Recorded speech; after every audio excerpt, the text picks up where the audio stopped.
Helmet नहीं है, helmet चाहिए, helmet. The amount of time I've come across people like this that have asked me to race with them after looking at the bike I ride and the riding gear I wear is countless. On the other hand, the amount of times I've been asked the price of my bike and the mileage of it is a lot too. And once I answer these questions, I get an immediate follow-up question. Why spend so much when you can buy a car instead? Or, why buy such a bike if you don't want to race? While the past generation still can't wrap their heads around the logic of a lifestyle purchase that goes beyond the utility of it, mileage तो यार ये 30 तक देती है. The average age of the population being 28 years, people are investing in motorcycles that go beyond the purpose-driven commutes towards a more passion-driven concept of motorcycling and the lifestyle that is attached to it. Motorcycle enthusiasts are exploring the traveler, the adventurer, or the racer inside themselves.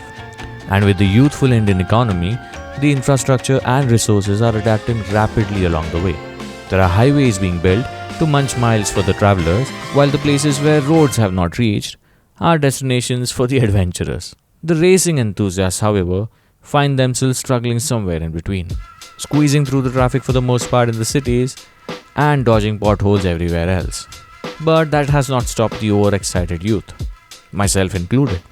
After watching MotoGP races on the TV as a kid, I too used to pick up my sister's scooter and ride it as fast as I could to crouch down for that aerodynamic efficiency at 80 kilometers per hour.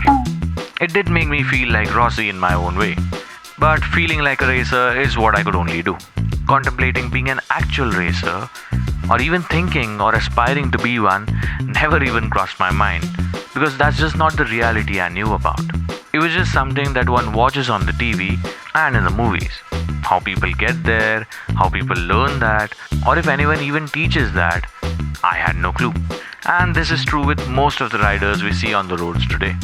There's a lot of passion, adrenaline running in their young blood, but absolutely no direction to avenue or channelize that aggression, which exactly leads them to racing on the streets, highways, and even traffic for that added adventure. But stupid games win stupid prizes. The ones that win them learn their lessons, and the ones that don't will learn them eventually, risking a lot of innocent lives along the way. The lack of knowledge is one thing, but there's a whole host of other factors too. Even if one would want to race in a safe environment, where are they legally allowed to do in this country? There's a handful of racetracks in the country, with major ones being only 3. One in Delhi and 2 in Chennai that are exclusively available only for racing events and racing schools.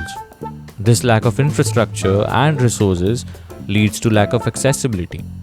There are racing schools that provide different level of training to ride on a racetrack. But for someone like me, for example, that lives in Mumbai, I'll basically have to move to Chennai, where these race schools operate, to pursue my career in racing. I'll have to ship my bike there, pay a tall fee to participate, invest in riding gear, and so many other expenses. This lack of accessibility leads to lack of opportunities. If I don't train myself to ride on the track in the first place, how will I be able to qualify? How will I participate and eventually win if I don't train or practice enough? Forget winning or even participating for that matter. Forget even making a career in racing. Even if I want to satisfy that itch of riding and racing on the track that I've dreamt of since childhood, how do I even do that? This is exactly why kids and the youth find it most convenient to race right outside their houses, on the streets, without any knowledge of rules, with little to no skill, and obviously no safety gear, in the traffic at whatever high speeds they are capable or incapable of doing, risking everyone's life. But is this an unending process? Hi guys, this is Anurag. This is probably the first time you're seeing me on camera. And what a beautiful occasion to be here. I'm at the Madras International Circuit at Chennai, the MMRT, and I'm here to witness the Idemitsu Honda India Talent Cup. I've been running so long that my feet don't work no more. Oh, yeah. These kids are 15 to 20 years of age. They ride better, faster than I've ever ridden in my life of 30 years, and they're just 20. these professional racers ride, or rather fly, this beautiful looking Honda NSF 250R. These machines are imported from Japan, specifically made for racing. This is a Moto3 spec motorcycle that weighs just 80 kgs. That's right. Despite being just 250cc, these can ride up to the top speed of 220 km per hour and go from 0 to 100 in just 3 seconds. I know, these are mad specs, and it's clearly evident that these are purely made for racing and racing only. We'll get back to these mad machines in a bit, because I'm clearly not done talking about them. But coming back to how these particular riders get to race on these machines. Thanks to Honda, that lets young talent from India to showcase their skill and passion that eventually aspire to race at world level championships. What we do is we do Honda India Talent Hunt program, and we advertise on our social media channels. We invite people here to participate in that event where we evaluate their riding skills, and based on the caliber, we select them and then we train them, and then they start competing. Honda India doesn't charge any money for that. It is just, they have to just come and show up and just compete. If they have the right skills, so we provide them the platform. I so wish to get an opportunity to ride this motorcycle, but unfortunately, I wasn't allowed to, as these bikes are handled with utmost care while the championship is ongoing, and a noob like me, who has just ridden road legal bikes, has absolutely no experience riding these motorcycles. Which naturally is quite risky, not just for myself, but also these super exclusive and expensive machines. Besides, equipped with a GP shifting gearbox, extremely aggressive riding stance, slick racing tires, feather-light chassis, and absence of any safety tech like ABS, traction control, etc., I could clearly tell I'm not qualified enough to ride this as of yet. But can I be? Can I pick the bike up and learn to compete? This is a competitive sport, so it's not only about racing fast or riding fast, it is about learning to ride fast. So please spend time on track, learn the nitty-gritties of racing. It is very, very technical thing. Secondly, you have to start very early. In European countries, people start riding or racing at the age of 6, 7, 8. In India, at least when you are 14, 15, you should be on bike and start your training, and that's how you can succeed. To get in the motorcycles, you need to start earlier. Like 8 or 9, you need to start earlier. So by the time 18 or 20, they can go to Asia level or the international level. So we started late. I started in 16 or 17.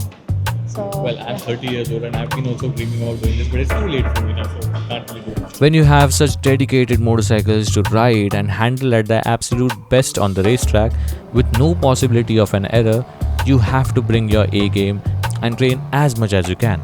This includes not just being physically fit to perform the best, but also being mentally and strategically prepared for the race. Racers thoroughly study the track and map every corner and strategize each and every step, right from what speed to carry, what gear to ride in, when to brake, how much to brake. It's like a carefully choreographed dance. Everything is carefully planned to take them in the fastest way possible without wearing out the tires too much. And by that, they get to conserve their tires through the entire championship, which is again another game altogether, as they're given a limited number of tires per racer to strategically use and wear out through the races and not exhaust their chances of winning by the end of it. These tires are called slicks, as they're quite different from your normal road tires. They have absolutely no treads, which are anyway not required on a clean and dry racetrack. I've made a detailed video about tires and tire treads, which you can watch here. Coming back to the bikes.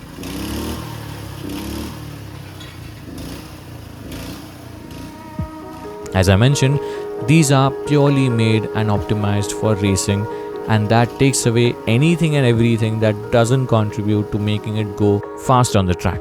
This includes stripping away headlamps, tail lights, heavier fiber parts, battery and all electronics, including even the starter motor.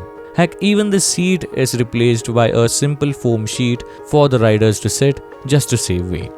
That is the level at which these motorcycles are optimized for racing. Now, one would wonder, how do these machines even start if they don't even have a starter motor? Well, no, they don't even have a kickstart either. There are machines specifically made to start these motorcycles up right before the race by spinning the wheel. It is crazy how much goes into optimizing these machines.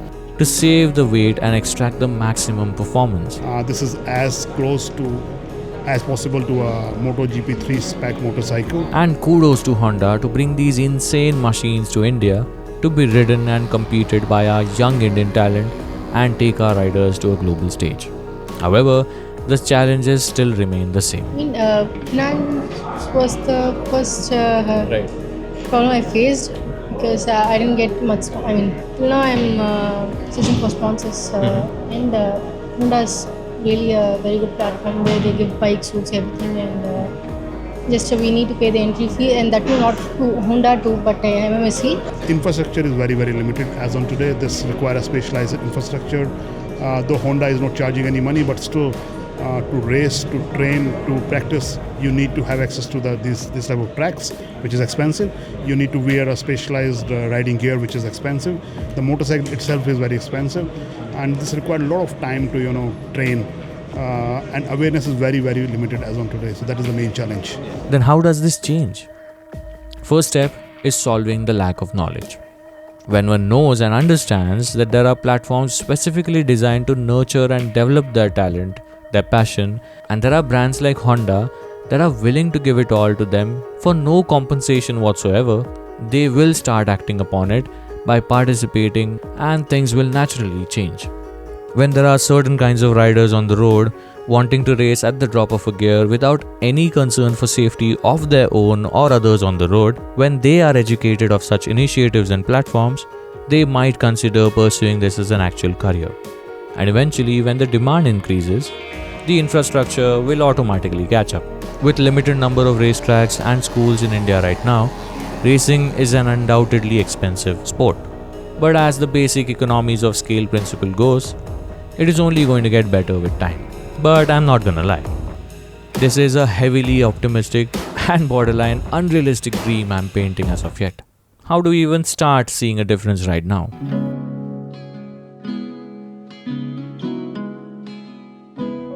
We find ourselves starting from scratch, brick by brick. It's in the hands of these young riders of India that have already hustled their way up to the tracks, the pits and the podiums. It is in the hands of us, motorcycling and motorsports enthusiasts, that are willing to see this change happen. These young talents need to be celebrated and given the credit they deserve. Go follow them on the internet, support them in their hustle, cheer them on their success, and encourage brands like Honda to make this bigger and better every year. Only then will this sport gain the recognition it deserves. If these young racers get even 10% of the attention young cricketers get in India, they will turn into India's next superstars, and racing championships will prosper, turning this blurry dream into a reality. Imagine where we can be if the number of racetracks in the country matches the number of cricket stadiums. This will only happen if there's a next Sachin, a Sehwag or a Kohli of the Indian motorcycle racing universe. There's vision, there's intent, there's passion, there's talent, there's support, and there's a platform now too. All we need is a voice. Thank you for watching.